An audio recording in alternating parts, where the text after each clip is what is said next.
Hello and welcome back to What's Your History, the podcast that covers all areas of history and archaeology, no matter how big or how small, how well known or how niche. Today's guest was Sarah Charlton, and she spoke with me all about medieval prostitution. She has a master's in public history, and the topic she covered with me today was very interesting, so I hope you enjoy. Hello Sarah. Hello. So what is it about medieval prostitution that got you interested? Why is it this particular topic you wanted to cover with us today? Oh, that's a good question. Well, it all kind of started when I was doing my undergraduate dissertation, and I was obviously looking at what kind of area I wanted to look at for my dissertation, and I knew at first I definitely wanted to do something medieval because that was my favourite period. And then obviously looking deeper on that, I was like, well, what am I really interested in?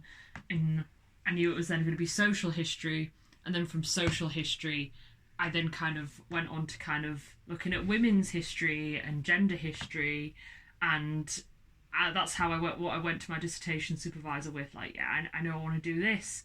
And she was like, great, go away over the summer, have a look at what you're interested in, see what you can find. And I just went down a bit of a rabbit hole, basically, looking into prostitution, and more I just tend to find more and more I was looking into that. And then I went to my supervisor after the summer and just went, oh, and told her what I'd found, and she just said, oh yeah, I think you're going to be doing your dissertation on medieval prostitution then. I was like, yeah, I think I am. So that's where I kind of started obviously getting interested in it, and I spent almost a whole year working on that. So that just kind of fueled my interest and beyond, really. So I still like, reading books, and new research is obviously coming out all the time, and sources as well. So that's really interesting as well. So yeah, I've just carried on reading about it and learning more about it ever since. Oh, brilliant. So what is it about the prostitution world that's interested you? Because when most people think of history and prostitution, they tend to go towards Jack the Ripper, like the Victorian era, but you've chosen medieval. What actually is there to talk about? Yeah. So yeah, like I say, medieval history is like my favourite time period to look at. Hence, I kind of went towards that time period. But what kind of interested me the most about it, and what kind of information you can kind of find out, is there is actually quite a number of sources. And actually being in York was really lucky, when I was doing my dissertation, because actually there's a lot of sources from York, and there's a historian at the University of York called Jeremy Goldberg, and he's done a lot of research on this topic. He's done a lot looking into sources. He's written a whole source book, and part of that source book was the sources on prostitution, particularly in York. But you can look all over the country, and there's lots of different accounts of it, particularly looking at the laws. There's laws associated with it, so you can find out a lot of information about that from laws. Not just laws, but kind of looking at kind of literature at the time as well. And yeah, like I say, law's probably the biggest thing. Economics as well. Looking at kind of, if you kind of look at what's kind of going on at the time, the Black Death and the plague, and just times of economic hardship, looking at that, and then looking at kind of what's going on socially at the same time, you can learn a lot from that as well.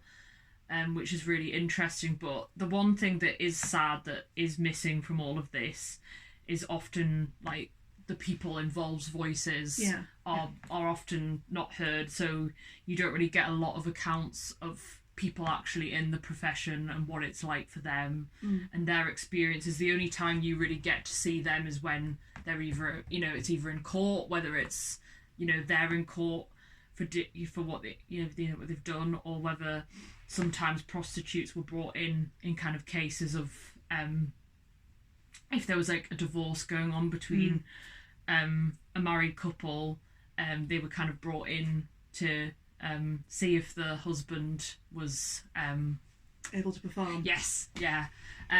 So there's the only times you really get to, hear, well, not really even hear from them, that they appear in the record. It's only when they've kind of, in the law, is when you really see them.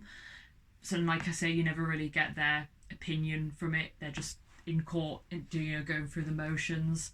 So that's the only thing that's kind of really sad and a shame, really, when you kind of look back at all of this. You just hear the kind of point of view of like the lawmakers and the authority at the time. You don't really hear those voices, which I would love to obviously hear as a social, being interested in social history. That's what I would love to hear. Yeah. And that's the one thing that's missing, really. But other than that, there's sources you can look at. So that's what kind of interested me, kind of the law side of it as well. Like looking into that, probably what really got me kind of started and really interested in this, compared to maybe, like you say, other time periods. And kind of how sometimes like what I found really interesting was like in medieval York, you can there's documents of where prostitutes would kind of stand to kind of get custom. And I coincidentally did an essay in one of my other modules at uni about Roundtree surveys, and prostitution kind of came into that. So I was looking into that, and the Victorian prostitutes sometimes also stood in the same places that medieval prostitutes would stand to look for custom. So I just thought that was really interesting, that they're still kind of in the same places, even though they're hundreds of years apart. So yeah, I was kind of making those parallels. That's really cool. So I'm assuming in the medieval period, to be a prostitute, because unfortunately even to today, to be a prostitute has a stigma around it. How would they have actually... I know it was a thing. We definitely know that it was a thing. Obviously, you got your sources to confirm that it was a thing.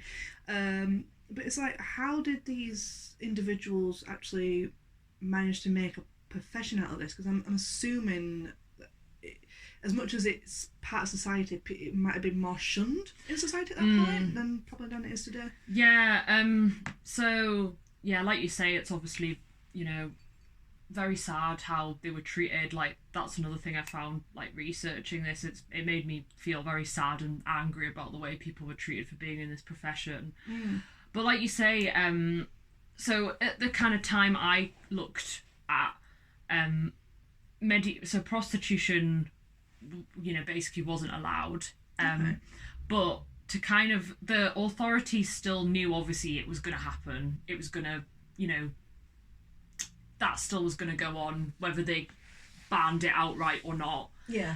So they basically kind of controlled it themselves. So that was their kind of security in their eyes, that we know it's going to happen, so let's just try and manage it. Right. So they only allowed 4 brothels in the country to run. Oh, okay.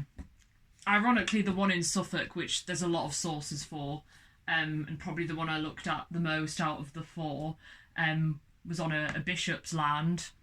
Oh, really? Yeah. And so that's how that was like one of the legal ways around it. And like I say, like I mentioned before about prostitutes coming in to prove a man's, again, that's kind of acknowledging it, because you would have had to have, found prostitutes to come in to do that. So again, that's a kind of acknowledgement of that this is going on and there are people working in this trade. Yeah. So that's interesting as well, because that's another acknowledgement that this is going on, even though kind of what they're doing otherwise, goes against it. But yeah, like I say, it wasn't just that. They kind of used other laws to kind of shame people working in prostitution, which was really sad. So they kind of, it's kind of very hypocritical, because like I mentioned, one of the brothels being on a bishop's land, the church obviously was a big part in this kind of control of prostitutes, and obviously the church wrote a lot about the morality. Yeah. But they were also the biggest users of this service. Like I was talking about location before, a lot of prostitutes in York would kind of be near the Minster because they knew that's where they were going to. So a lot of my kind of dissertation looked into that hypocrisy in the church, that they would preach about it, but then also take part in it. So it was really just I think, like I say before, they knew it was going to happen, and so they sought to kind of control it, and I think also kind of control that independence that people could have from doing it. They didn't like that kind of element that people could potentially have, like that agency, especially like women having an independent agency without. So I think that was kind of why they kind of seek to control it as well. Yeah. Because I think it was in Kent, there was a rule at some point that women couldn't live alone because of that. So it's all about control, really. And you know, and part of that was basically shaming people who were in that profession, which, like I say, made me very sad and angry a lot.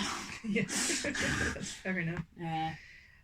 With it being on religious people's land and stuff, is it possible that they could have effectively been like the pimps of these prostitutes? Is that I've never come across any kind of anyone in religion kind of being you know, involved. I've never, I mean, I like I say, I've not come across anything, but there might be something out there, I don't know. But like I say, a lot of the time it was actually just using the services themselves. Yeah, using the services themselves, and often kind of the people like running a brothel would actually normally be like a woman, sometimes. So yeah, it was, like I say, I think that's why the authorities seek to control it a lot, because they didn't like the idea of women being independent, and maybe not, then they wouldn't be, you know, wouldn't necessarily need to get married, or so I think that's what they were kind of they were actually, I think, a bit scared of that woman having control and authority, and you know, like I say, being able to be financially independent from people. So I think that was another reason they kind of, you know, wanted to control it. Yeah, it's not surprising actually. You know, and it's something that I suppose we take for granted. You know, as the person can hear, you know, we are two individual women doing our own thing without the consent of our husbands or boyfriends or whatever. We don't necessarily even swing that way, you know, in this day and age. So it is one of those things where we all take it for granted nowadays, which is a shame. But yeah, back to the whole being a job kind of, well, I know it is a job, but being their own kind of boss in things. Was there any like set rules if you were wanting to go into that profession, aside from the religious aspect of it? Like if you were to join a brothel, what was do you know if there's any like ruling or anything like that, like maybe what they had to wear or whatever? That's an interesting question. So yeah, there was no real like set rules. So there were kind of like legal rules. So if I can find it, I know that there is a case in one part of England where women where they had to wear like certain clothing if they were prostitutes. So laws on clothes were quite common. So there's an instance here in the Borough Ordinance of London in 1832, and this is one of the sources from Jeremy Goldberg's book. So it required all common prostitutes should have and use hoods of stripped cloth only. So that was kind of making prostitutes more visible and noticeable to the wider community, and obviously it's a very kind of visual message that you're living on the outskirts of a community in a sense, because you've been you've got this symbol on you that signifies what you do. So it's all part of that shame again, by having such a visible pattern, having striped cloth only, would have singled you out to people. So it's another, like I say, an instance of them shaming and having this kind of strategy of kind of, again, it's like a moral strategy in a sense that as well. So like I say, very sad. But like I say, other than kind of that, there was no real like set rules, like I say, other than there only being 4 brothels allowed in the whole country. So if you were found to be running a brothel outside of that, then there would obviously be, you'd be punished for that.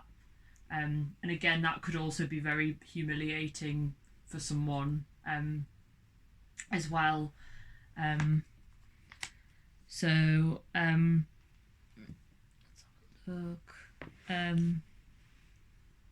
so yeah, it's like kind of like making an example of people if they were kind of found to be like kind of owning a brothel. So there's one example here of a public penance.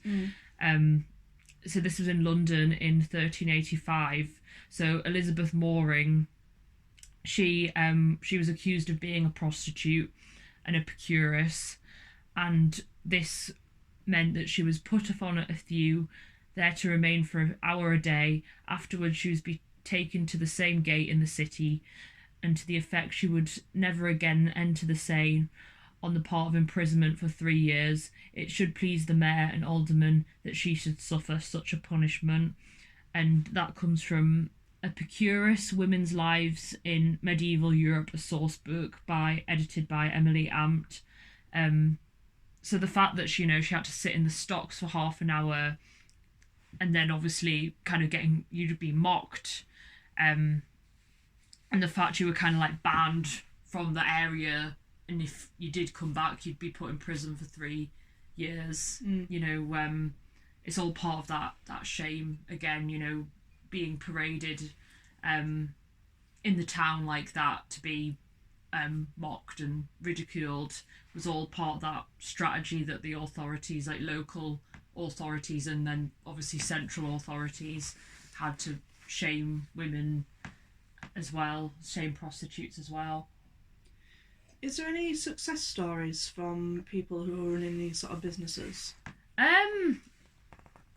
That's another interesting question. Like I say, because I was kind of looking at how prostitutes was kind of shamed and how they were treated by the law and like local authorities, I kind of looked at more like how that legal framework was used. So I imagine there must be success stories, because like I say, this is all kind of sources that have come up from, like I say, court cases and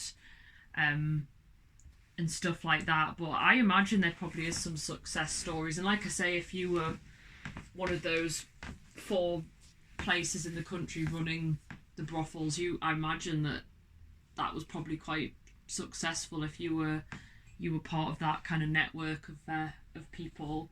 It's nice to hear that in some respects women were paving their own way, which is obviously what horrified them all, saying that's why they got shamed for it. But it's nice to know that they were being able to stand on their own 2 feet. Is it like, did anything change after, like you said earlier, like the plague, the Black Death, or anything? Did like prices or anything change? Yeah, well, like I say, after I kind of looked at kind of the economic impact, like how that would affect people having to go into prostitution potentially, and like after the Black Death, that, like I say, had a big impact on it. Like I say, particularly employment. So a lot of these professions would have had quite low wages, and like I say, because of the kind of economic climate and how difficult they were, a a lot of women and prostitutes would have actually have to like have two jobs essentially. Like you might either be like a weaver or an embroiderer or a seamstress, and because they were quite low paying jobs, they would have to find another job, and potentially you'd go in and out of it maybe depending on the economic climate. And as well, like prostitution was potentially also associated with like certain workplaces like ale houses as well. Certain trades would get associated with it, and because you are already on the edge, kind of edge of society, marginalized, many kind of would have kind of potentially just gone in and out of it between jobs.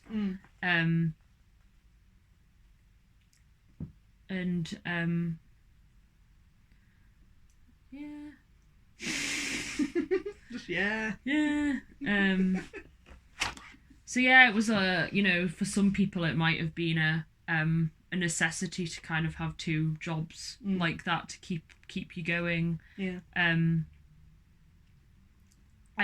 Like I say here, so Sandy Bardsley, who examined 55 prostitutes who appeared in the court records of Exeter between 1373 and 1393, found that all came from poor backgrounds and 85% were single and had no family in the area. And although that's like a small sample and only one area, it kind of shows how isolating it could be as well.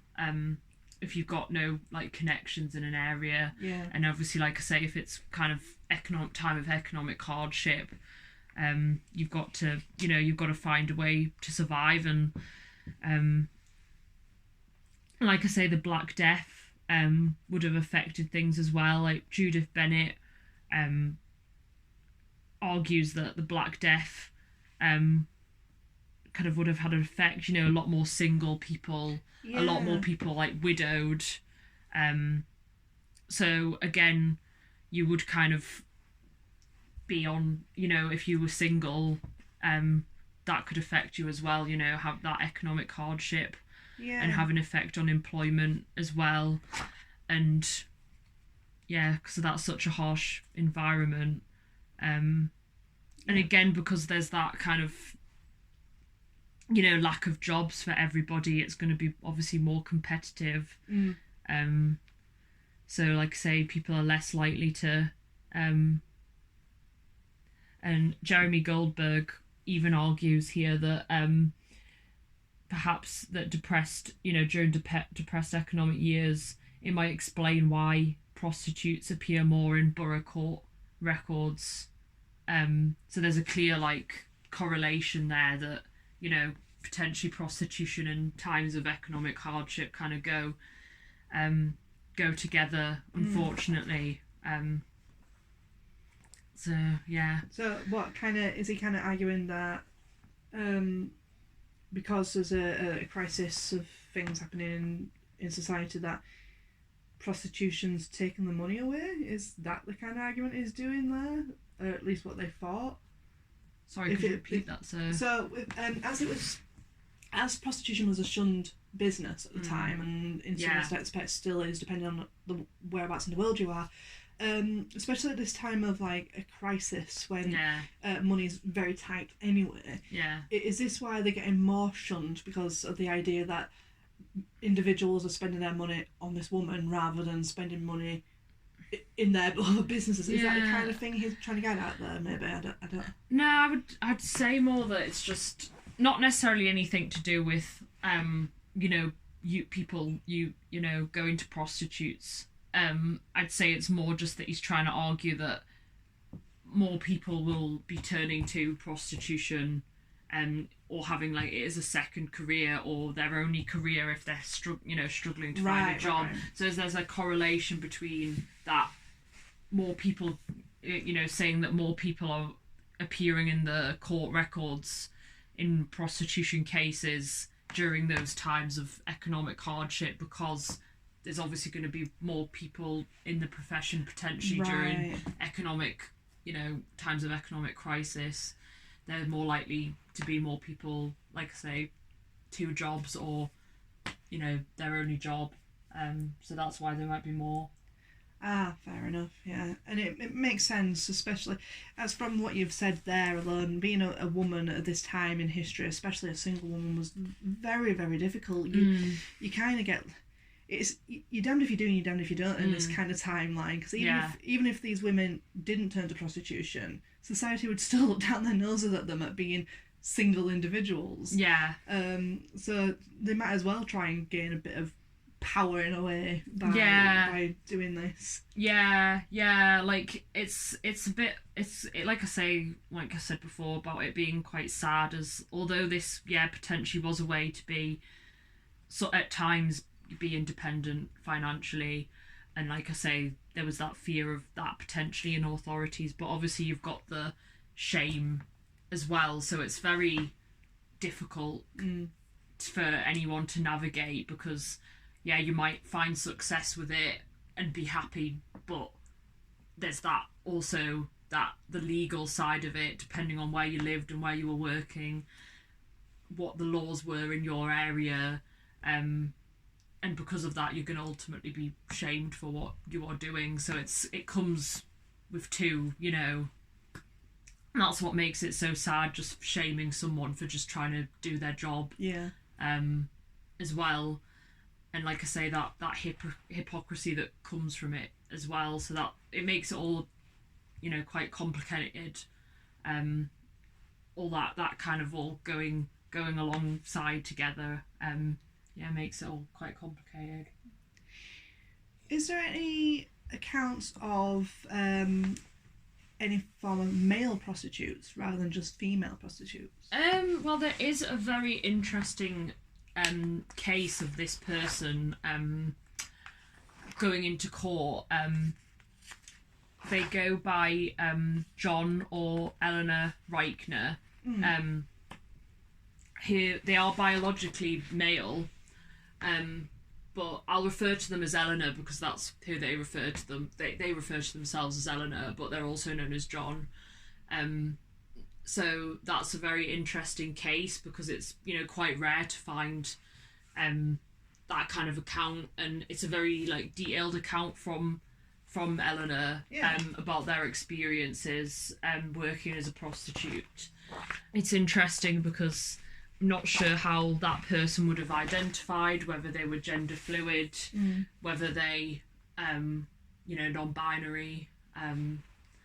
So that it's really interesting in that sense. Of unfortunately, is one of those people who I'd love to kind of sit down and talk with. But obviously, we'll never know how they identified themselves as. I mean, they might not. Yeah, true. I mean, even if we did make that time machine and went back to that time, would they identify themselves the way that we use technology today as well? Yeah. Obviously, you wouldn't have certain terminology then, but it would be interesting to hear how they felt about themselves. And so they were in court having in 1394 in Cheapside, right? Where he was caught. They were caught, and it's interesting as well because, like I was saying before about people having 2 professions, they think that that Eleanor might have potentially had 2 professions as well. So that's interesting as well. Both possibly female, I do air quotations, or is it possibly a male role, again air quotation?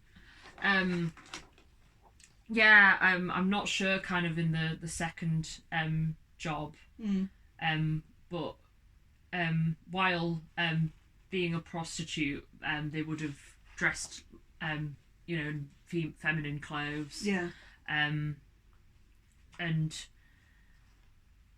I forgot. But yeah, that's just a really interesting case, and it's a shame because they were meant to come back again and they didn't. So we don't know what happened to them after that, whether they, moved on, or not. So that's just that. I just found that really interesting, and it's like, if I could, it would be something I'd go off and do more research on and write about, because I wish I could have in my dissertation done a little bit more about them, but I just found them like a really interesting character. Yeah. And something I would have liked to have done a bit more on if I could, but yeah, I just found that really interesting. Yeah, it is interesting to know that there was people. Well, obviously there's always been cases like that. Like, if you look at any point in history, mostly if you look around the royals, there is a lot of like grey areas where individuals are doing things that wasn't deemed as manly, air quotations, or feminine, air quotations, again, depending on what gender they were. So it's very interesting to know that even though they were sent to jail, or went to court, about the profession itself, what was it exactly? Why did they go to court? What was it? So they were caught with another person, in a back alley, so that's why they were in court initially, and like I say, it was meant to be followed up, but it wasn't. So that's the only record we have, and which is a shame, but we're lucky to even have that voice and have that account as well. Yeah. And so yeah, in that sense, it's really interesting, and something that I'd like to kind of learn a bit more about in the future. I think you should. I think it'd be very good, because it then ties into more like the gay community, possibly. It could be a story for their community that just needs to be brought to the surface, really. Yeah, definitely. Like I say, I think more's being done to research about Eleanor. But yeah, like I say, because we're unsure of them and how they identified. It makes it really interesting, all the possibilities with that. Yeah. Was there any other interesting case studies you found while researching your paper? Oh, that's a good question. Yeah, I think they were my most interesting person, actually, and the one I kind of wanted to learn more about the most, I think, was definitely Eleanor. But yeah, overall, like, it mostly just made me kind of quite sad, really, of how people were being treated, really, because of it. And so yeah, it's they were definitely probably my favourite part to look at, definitely. Well, thank you for this. This has been very interesting. For anybody out there who would want to know more about this topic, what would you recommend to them? Any sources or anything? Like I say, look at kind of the primary sources.